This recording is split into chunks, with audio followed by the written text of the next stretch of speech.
Once upon a time there was a woman who had 3 daughters, 2 of whom were so unlucky that nothing ever succeeded with them. All their projects went wrong and all their hopes never happened. But the youngest, who was named Nella, was born to good luck. The sky gave her the perfection of its light. Venus, a matchless beauty of form. Everything she made was perfect.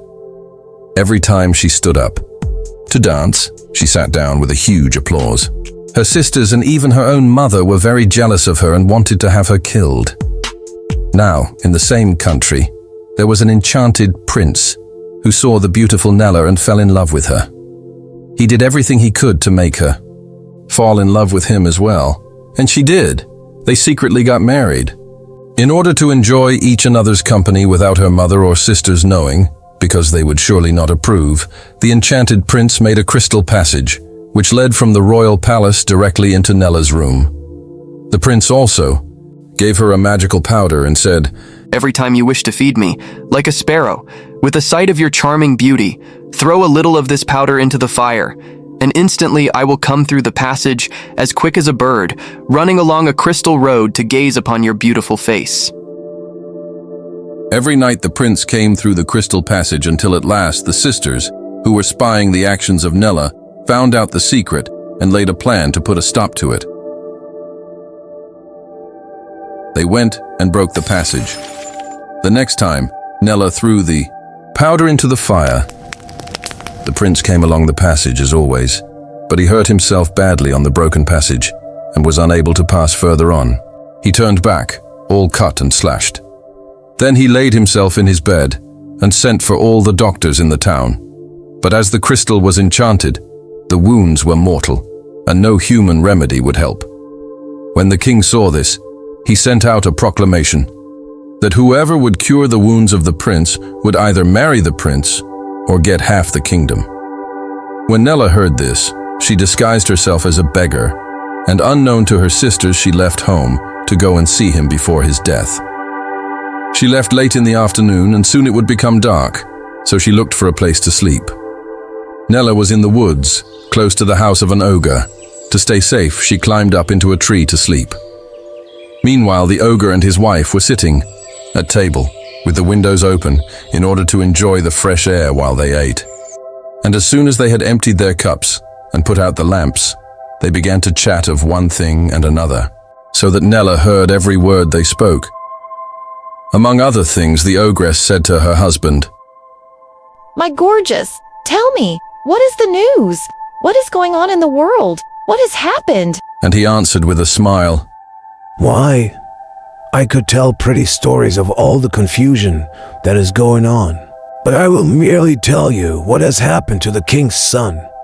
He had made a crystal path, along which he used to go to visit a pretty lady, but the road was broken by her 2 evil sisters, and as he was going along the passage as usual, he has wounded himself in such a manner that he will die. The king has issued a proclamation with great promises to whoever cures his son, but it is all labor lost, and the best thing he can do is to get ready to mourn and prepare the funeral. Asterisk, no human medicine will help. There's one thing only that could save his life, but don't ask me to tell it you. I will tell you, but you have to keep it a secret, for if anyone would find out, it would be the destruction of our lives. That there's nothing under the sky nor above the ground that can save the prince from the snares of death but our fat. If his wounds are anointed with this, he will be cured." When Nella heard the cause of the prince's illness, she sobbed and wept bitterly and said to herself, "Why did my sisters break the passage? Why would they want to take away my happiness?" But the ogress went on speaking, so Nella was as silent as a mouse and listened. "Fear nothing, my dear sweet little husband," replied the ogress. "I will keep it a secret." Nella, who overheard everything, let them finish their chat, and then got down from the tree, and taking heart, she knocked at the ogre's door, crying, "Ah, I pray you for charity, alms, some sign of compassion." Have a little pity on a poor, miserable, wretched creature who is banished by fate far from her own country and deprived of all human aid, who has been overtaken by night in this wood and is dying of cold and hunger." And crying, she went on knocking and knocking at the door. Upon hearing the girl cry, the ogress was going to throw her half a loaf and send her away. But the ogre, who was more greedy of human flesh than the squirrel, is of nuts, the bear of honey, the cat of fish, the sheep of salt, or the ass of bran, said to his wife, "Let the poor creature come in, for if she sleeps in the fields, who knows, she may be eaten up by some wolf." The ogress opened the door for Nella, with the ogre planning to eat her. But the ogre and ogress had drank quite a bit during their dinner, and they quickly fell asleep. Nella took a knife from a cupboard and ended them both. Then she put all the fat into a pail and went straight to the king, where, presenting herself before the king, she offered to cure the prince.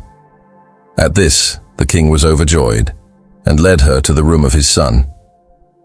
As soon as she anointed him well with the fat, the wound closed, and he was his old self again.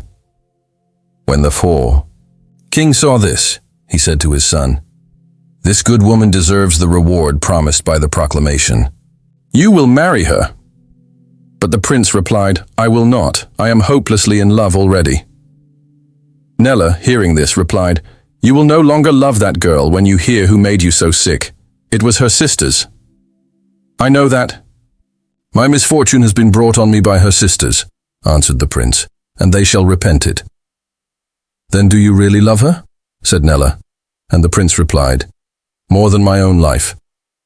"Embrace me then," said Nella, "for I am the fire of your heart." But the prince didn't recognize Nella because she was still disguised as a beggar. Nella called for a basin of clean water and washed her face, and as soon as the dirt was removed, the sun shone, and the prince recognized her. They embraced and officially got married. Then he had her sisters thrown into an oven, proving the truth of the old saying, "No evil ever went without punishment."